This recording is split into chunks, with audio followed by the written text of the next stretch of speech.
What's good? What's good? What's good? What's even better is that you tune in with Vic the Vibe right here on Winners Talk. Today, we go behind the walls of Columbia Correctional Institute in Wisconsin to talk to CB414. What was the most significant emotional or mental shift you experienced that directly impacted the lyrical content of your new music? I mean, a lot of it has to do with being incarcerated for honestly no reason.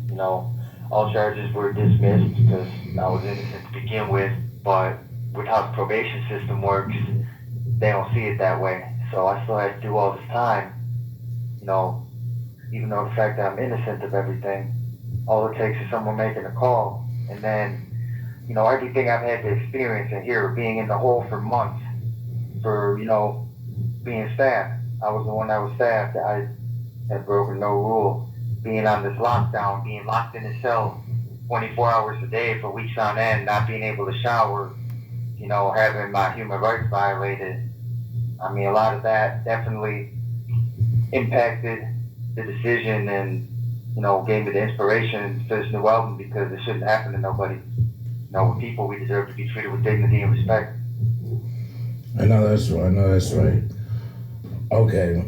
Okay, so in what ways does this new project that you're going to be coming out with reflect your growth and changes in perspective compared to your work before from being incarcerated? I mean, before this incarceration, I've touched on the topic in a song called The System. I spoke on being incarcerated and the justice system here in Wisconsin and all the ways that probation has, screwing you over. But I feel like I only really scratched the surface. After all the indignities and, seeing the person experience, on a daily basis, I plan on getting into the issues a lot more in depth on this upcoming album. Because I feel people, they need to know what's really going on, not just, what the public is told. Because honestly, there's a lot that's not told and a lot that's misinformation. So I just want to educate the people and let them know what's really going on. All right. Okay. All right. So, how did you maintain your artistic identity and stay inspired while you're away? I mean, I just kept true to me, my life, my experiences, the things that I've been through. You know, I used it to channel my anger and my frustration with what I'm going through. And, a lot of inspiration for this project was all calls other than properly placed attorney calls may be monitored and recorded. I knew that was gonna hit. Yeah. So a lot of inspiration for this project was just to be a voice for the people who don't have one, a voice for people who for various reasons are unable to express it or don't have a way to. It gave me a way to exist outside my cell during these 24-hour lockdowns. My mom, my dad, they were a big inspiration with all the love and support they've shown during. I mean, you yourself were a big inspiration. You've always had my back through, the highs and lows. You ain't never leave me hanging. My boy Ryan Bazaar, he inspires me, keeps me on track, making sure I got my priorities right, and help making this album a possibility, coordinating with me and doing everything necessary. We've been talking regularly, getting everything all set up, planning for getting that track released on the 24th. And my girl Karen, she inspires me to do better. Kayla, AJ, Ryan, all the family, they're also, a huge source of inspiration for me. That's great. That's great. Okay, what story are you trying to tell, or what do you want to express with this specific project regarding, your past and having to do this time? Well, I guess a big part of the story I'm trying to tell is, everyone who's locked up is somebody's mom or dad or brother, sister, son or daughter. We're more than just numbers, you know.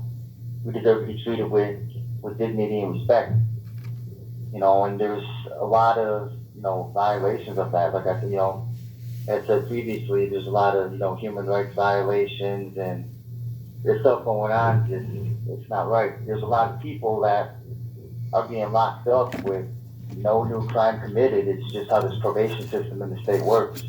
All it takes is, say I get out on the 24th, somebody's mad at me.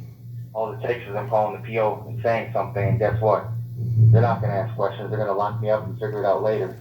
So how they figure out later is they just assume that, I have a past, so they assume I'm guilty. They just revoke you, no questions asked.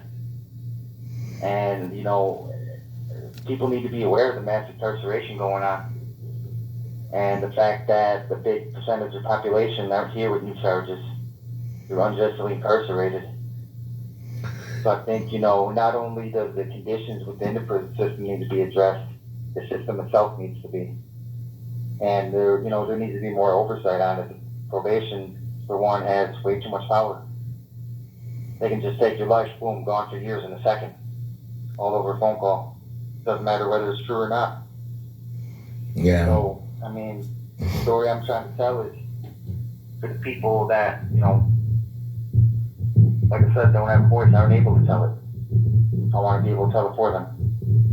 And, having personally experienced it myself, I feel, who better than somebody who's been through it.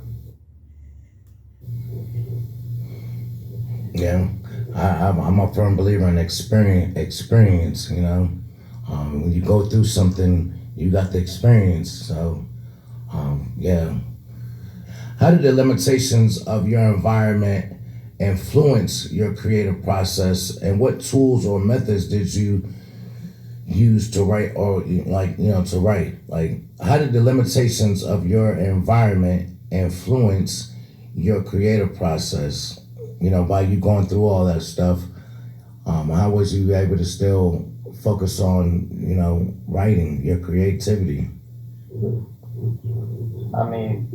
It gave me a lot of fuel. Gave me, something to write about. Made me feel like I had purpose. It definitely had a big impact, especially, not having the tools and methods and everything available to me that I would normally use. Like, instrumentals, for example.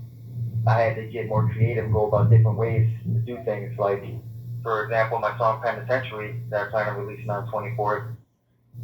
I was watching a movie about, someone doing time, and this background music came up. There was a song by a group called Citizen Trope, I think. And I heard the beat, and it spoke to me, and I started writing.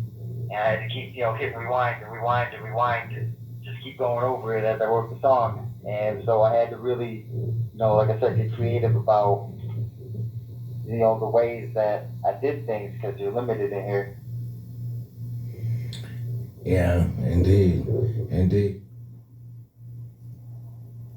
Okay, this is Victor Vibe, where Winners Talk. We had just spoke to CB414, right behind the penitentiary walls. He will be free February 24th, coming home, and he will be coming out with his new song, Penitentiary, through VMT Productions, through Razwan.